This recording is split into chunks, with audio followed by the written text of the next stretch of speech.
Most people are familiar with the sounds of pianos or guitars, but there are also many lesser-known musical instruments. What are some of these instruments, and where did they come from? Benjamin Franklin is celebrated for helping draft the Declaration of Independence, but he also did many other important things. In the mid-1700s, Franklin is believed to have attended a concert where a person produced music by running his finger around the rims of glasses.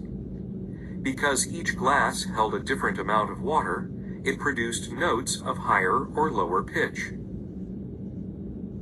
Franklin was an avid inventor, and he was fascinated by this technique. In the 1760s, he set out to design an instrument that would function in a similar way. He had a glassmaker construct dozens of bowls of different sizes. The bowls nested inside one another, from smallest to largest. Each bowl's size determined its pitch or sound. Smaller bowls produced higher notes, and larger bowls produced lower notes. A rod ran through the base of each bowl, connecting the bowls horizontally. A wheel was attached to this rod. By stepping on a pedal, a person could make the rod and bowls rotate. By holding wet fingers against the bowls, a person could make music. Musicians could play with one or two hands, similar to playing the piano. But rather than striking keys, they lightly touched the spinning bowls. Franklin called his invention the glass harmonica. For a time, it was quite popular. However, some people found its music disturbing, and by the early 1800s, the instrument was largely forgotten. Nevertheless, Franklin himself always considered this invention a great personal achievement. The theremin is another unusual instrument. It was invented by Leon Theremin, a Russian scientist. The theremin is the only instrument a person can play without actually touching it. A theremin works by generating electromagnetic fields around two antennas. It has a vertical antenna that controls pitch and a horizontal antenna that controls volume. The performer moves their hands near and around these antennas. These hand movements disturb the surrounding electromagnetic fields. It is this disturbance, or interference, that in turn produces the theremin's music. When the theremin first appeared in the United States in the 1920s, audiences were not sure what to think of its distinctive noises. Some people wondered if what they were hearing was actually music.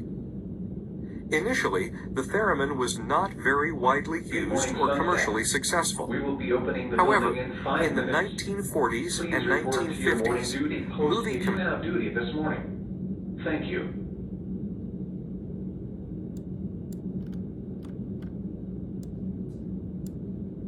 States in the 1920s, audiences were not sure what to think of its distinctive noises. Some people wondered if what they were hearing was actually music.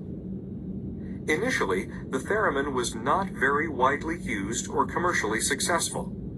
However, in the 1940s and 1950s, movie composers found that the theremin's spooky sounds suited suspense and science fiction films perfectly.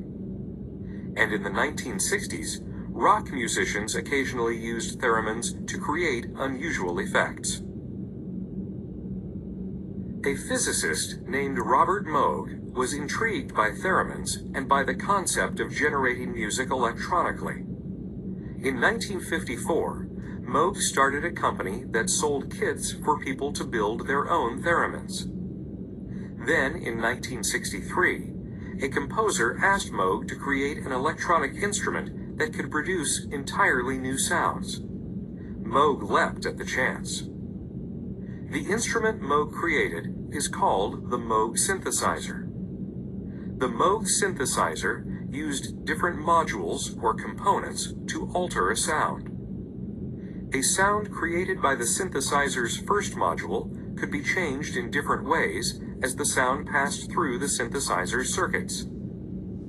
In theory, the modifications or changes each sound could undergo as it moved through the synthesizer were infinite. This was revolutionary. The Moog synthesizer had the potential to create sounds that had never been heard before. However, the Moog synthesizer did have some downsides. For example, it was enormous and expensive. Moog realized that if he wanted his invention to be more than a curiosity, he needed a portable, affordable version. In 1970, Moog developed a smaller device called the Mini Moog. The Mini Moog had a keyboard for generating notes, plus knobs and wheels for modifying those notes. Now, musicians could take synthesizers out of the studio and play Mini Moogs on a concert stage. Today, popular music without synthesizers is unimaginable. The Moog Music Company still makes synthesizers as well as theremins. These two unusual instruments have remained surprisingly popular over time and across musical genres. You never know. Perhaps one day, Benjamin Franklin's glass harmonica may also find itself in demand again.